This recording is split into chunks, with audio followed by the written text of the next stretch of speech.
पण महायुतीमध्ये तरी कुठे अलबेल आहे? आता तुम्ही काल परवाच म्हणालात की नवाब मलिक आले तर आम्हाला मान्य नाही. बरं, त्याच्यावर प्रश्न असाही आहे की नवाब मलिक हे त्यावेळी देखील होते विधानसभेला, त्यावेळी तुम्ही इतका विरोध नाही केलात तसं आता तुमचं फुटेज काढून बघा.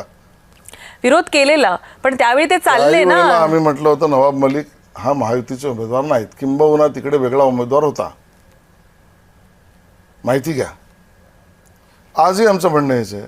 आणि मुद्दा तपांचा आहे, मुद्दा हिंदुत्वाचा आहे, मुद्दा मुंबईच्या संरक्षणाचा आहे, मुद्दा भारतावर मुंबईवर हल्ला करणाऱ्या लोकांच्या समर्थनार्थ उभ्या असणाऱ्या व्यक्तीच्या विरोधातला आहे.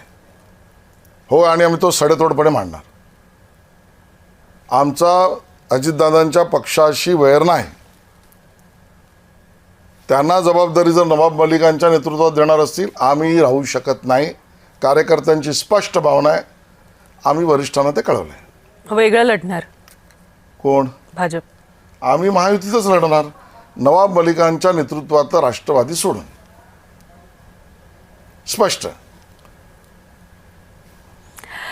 पण आता मधल्या काळात जे आम्ही बघितलं की काही उमेदवार जे शिंदेचे होते तेही तुम्ही घेतलेत, तर कुठेतरी भाजप स्वबळावर जाईल असं वाटतंय. लोकांची भावना आहे. महायुतीमध्ये आम्ही लढतो, राज्यभर महायुतीतच लढणार. देवेंद्रजी कुटुंब प्रमुख आहेत, एकनाथजी आमचे वरिष्ठ नेते आहेत. राज्यात अन्य भागात अजितदादा पवारांचे नेतृत्व आहे. तिथे बसून निर्णय करतील. रामदास आठवले जे आहेतच. विरोधकांना फायदा होईल असं काही करणार नाही. पण त्यांचे उमेदवार तर घेतलेच की तुम्ही. मला असं वाटतं की ज्या घटना घडल्या असतील ना, ते एका बाजूने दुसऱ्या बाजूने कशा झाल्या ते आपण नीट पाहिलं तर त्याचा उलगडा होईल.